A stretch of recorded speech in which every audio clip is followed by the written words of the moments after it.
আপনার 15 বছর যে সরকার, এই সরকারের বিরুদ্ধে বাংলাদেশে কোনো দল ছাড়া, কোনো সংগঠন ছাড়া যদি কেউ লড়াই করে থাকে তাহলে কিন্তু একমাত্র আমি করছি।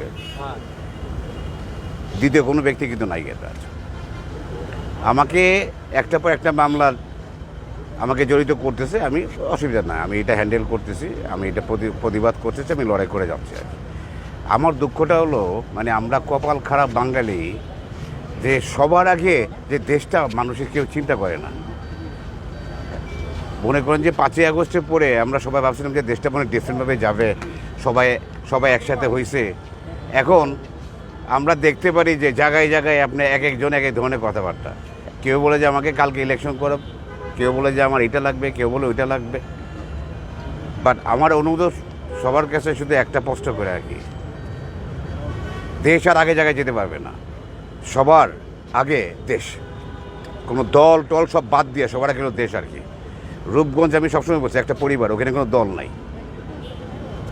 স্বৈরাচার আর দেশ আগের জায়গায় যেতে পারবে না কোনো দিন। যেমন আপনি আমার রূপগঞ্জের সন্ত্রাসী যারা করেন, যারা চাঁদাবাজি পলিটিক্স করেন, আমি কিন্তু ওদের লাইফে কিন্তু একদম আমি কিন্তু ওদের লাইফ হেল্প করে দেব।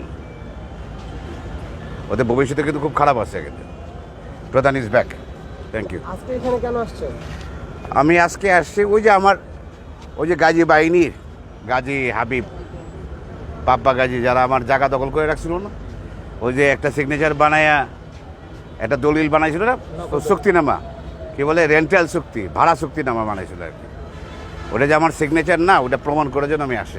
আমি মামলা করছিলাম, সেই মামলার সিগনেচার আমি দিয়ে গেলাম আর কি, যে এটা সিগনেচার আমার। কি 5 বছর রাখতে চান নাকি সংস্কার করে নির্বাচন দিবেন, এই বিষয়টা কিছু আমার একটা কথা কি, আপনি ডক্টর ইউনূস, আপনাদের প্রতিটা মানুষের কাছে আমার একটাই কথা বলা, যে আমরা যে ওনারে পাইছি এই তো আল্লাহর কাছে যে কি বলবো আর কি।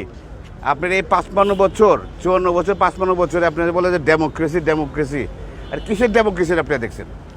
আপনারা তো ইয়াং পোলাপান, আপনারা তো জন্ম এখন ডেমোক্রেসি দেখছেন। একদিকে দেখছেন আপনি এ নাই বি, যে যেমনে পারছে এমনি লুটিয়ে পড়ে খাইছে আর কি। চাঁদাবাজি করা, মানুষের ভয় দেখানো, এইটাই তো আমরা 54 বছর দিকে এসেছি।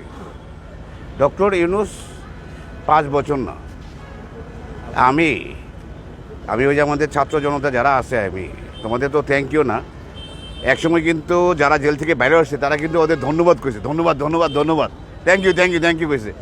আজকে আবার ওনারাই এদের নামে বদনাম করে আর কি। তা আমাদের দেশটা হলো যা স্বার্থ হাসিল হয়ে গেলে আর মানুষকে চিনে না আর কি। প্রফেসর ডক্টর ইউনূস উনি যতদিন বেঁচে থাকে ততদিন আমাদের দেশের জন্য লাভ আর কি। যদি আপনি লাভ চিন্তা করেন, খালি কিছু লোক তারা চিন্তা করে তাদের লাভ না, কিসের জন্য লাভ না জানেন? বিকজ তাদের স্বার্থ হাসিল হবে না, বিকজ তারা ভালো কাজ করতে চায় না আর কি। আমি দেশবাসী সবাইকে খুব কষ্ট করে বলবো আর কি, সবার আগে দেশ, দল হলে পরে।